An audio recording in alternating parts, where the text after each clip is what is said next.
Kenya is preparing for the burial of one of its most popular politicians, former Prime Minister Raila Odinga. It follows days of public mourning and a state funeral, which was held on Friday.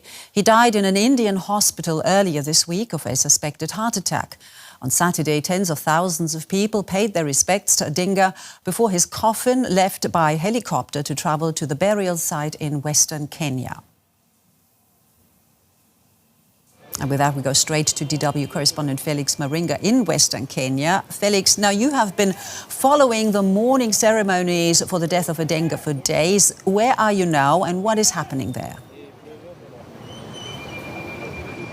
We are outside the Jaramogi Oginga Odinga University of Science and Technology, and this is the place where the burial ceremony will be taking place. Now, the burial ceremony for today will be a mix of the military rites as well as the cultural rites. Some of the cultural leaders around this area said that it was important for them to give their cultural leader the rites that follow when a leader dies, but also because it is a state funeral, then the military also has their part to play. So they will be doing some military rites alongside the cultural rites. But just behind me, people are still trooping in. There is a snarl-up of vehicles that have brought people to the burial.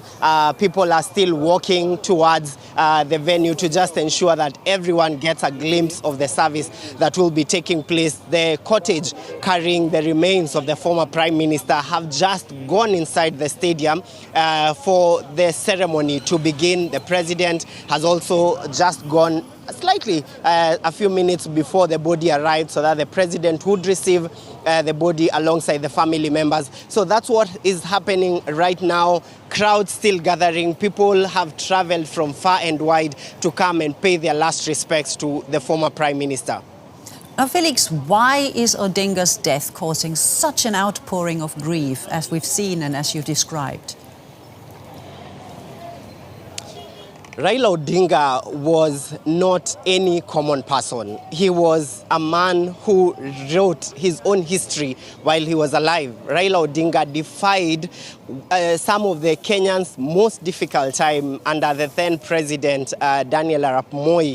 They were detained, they came out victorious, they were jailed for so long, they came out victorious, and they defied the then leadership and made a name for themselves. And over the years, Raila Odinga has been in the Kenyan political space for over 4 decades now, and he has ingrained his name into the hearts and minds of Kenyans. He has managed to get support in his home region, over the country, and outside the country.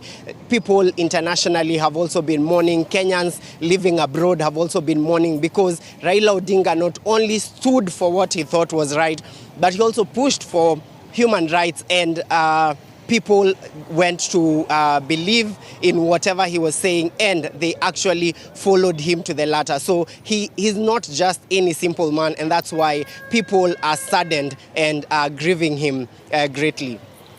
Well, Felix Maringa there reporting from the private burial of Raila Odinga. Thank you so much, Felix.